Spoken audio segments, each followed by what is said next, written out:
গোপালপুরে আশিনটোলায় তৃণমূল ও জাতীয় কংগ্রেসের সংঘর্ষ, মারধর পাল্টা মারধরের অভিযোগ। তৃণমূলের অভিযোগ, এলাকায় তৃণমূলের হয়ে প্রচার করায় কংগ্রেস কর্মীরা তাদের বাড়িতে চড়াও হয়ে জোরপূর্বক কংগ্রেস করার হুমকি দেয়। তা না মানায় তাদের বাড়িতে ঢুকে ভাঙচুর করে ও পরিবারের সদস্যদের মারধর করে কংগ্রেসের নেতা কর্মীরা। পাল্টা কংগ্রেসের দাবি, তার এলাকায় নির্বাচনী প্রচারে বেরিয়েছিলেন, সে সময় তৃণমূলের কর্মীরা তাদের প্রচারে বাধা দেয়। এমনকি আশিনটোলা বুথের প্রার্থী ইসমেতারা বিবি এবং তার সঙ্গে থাকা কংগ্রেস কর্মীদের মারধর করা হয়। ঘটনাকে কেন্দ্র করে চাঞ্চল্য ছড়িয়েছে এলাকায়। মোতায়েন রয়েছে মানিকচাপ থানার বিশাল পুলিশ বাহিনী। কলের গেছিলাম, ওখান থেকে দেখলাম যে সবাই লাঠি লাঠনা নিয়ে দৌড়ে যাচ্ছে তৃণমূলের পার্টি, কংগ্রেসের ওপরে বিরোধী দাঁড়িয়ে গেছে।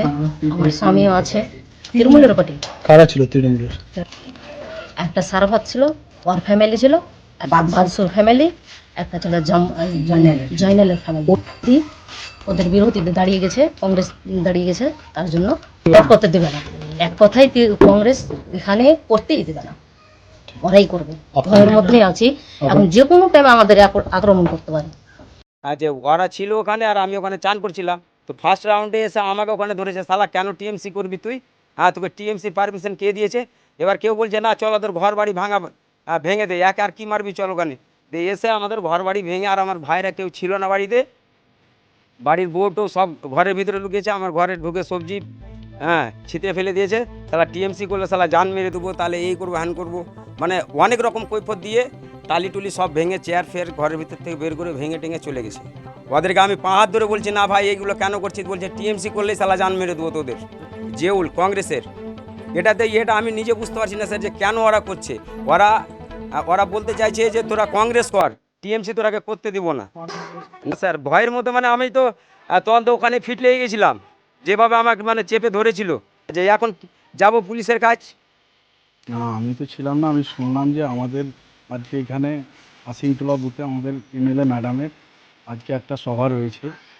সভার কারণে আমাদের লোকজন বাড়ি বাড়ি বলতে যাচ্ছে যে মিটিংয়ে যাওয়ার জন্য। সেইখানে কংগ্রেসের লোকজন বাড়ি বাড়ি গিয়ে হুমকি দিচ্ছে, তৃণমূল করা যাবে না, তৃণমূলের মিটিংয়ে গেলে প্রাণে মেরে দেব, এবং এইভাবে লাঠি লাদনা দিয়ে আমাদের তৃণমূলের বেশ কয়েকটা বাড়ি ভাঙচুর করেছে কংগ্রেসের লোকজন। আমরা দেখছি, বাড়ি বাড়ি গিয়ে আমরা দেখব যে কটা বাড়ি ভেঙেছে। আমার হয়তো সঠিকটা এখনও ক্লিয়ার নাই, তো আমি 4-5টা বাড়ির কথা শুনেছি। অবশ্যই এটা নিয়ে আমরা থানা যাব। এটা একটা, যেহেতু বাড়ি এভাবে ভাঙচুর করেছে, তার জন্য আমরা একটা প্রশাসনের কাছে একটা কমপ্লেন দিব। প্রশাসন তদন্ত করে দেখুক। এইভাবে যদি কংগ্রেসেরা একের পর এক যদি ঝামেলা করে, তাহলে তো আমাদের পক্ষে অসম্ভব হয়ে দাঁড়াচ্ছে। আমরা চাইব প্রশাসন এটা সঠিক ব্যবস্থা নিক। এখানে কিছু কংগ্রেসের দুষ্কৃতী বাইরে থেকে লোকজন নিয়ে এসে এলাকাতে একের পর এক হামলা চালাচ্ছে। আমরা চাইছি এই হামলাগুলো রুখতে হবে প্রশাসনকে, না হলে হয়তো বড় আকারের একটা ঝামেলার সৃষ্টি হতে পারে।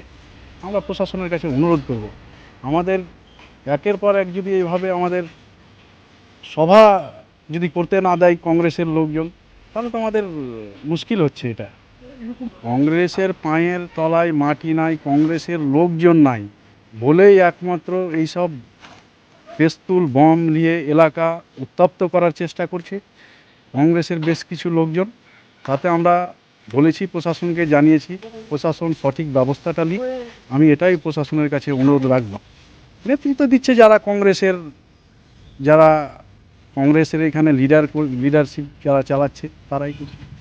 তাদের নাম তো আমি এখন সঠিক করে বলছি না। তো এখানে জিয়াউল, আমিরুল, এরাই এইভাবে একের পর এক হামলা চালাচ্ছে এলাকাতে। আমরা চাইছি এটা সঠিক ব্যবস্থা দেওয়া হোক। আমার নাম মোহাম্মদ নাসির, গোপালপুর অঞ্চল সভাপতি, Trinamool. Bureau news, Bangla tiger.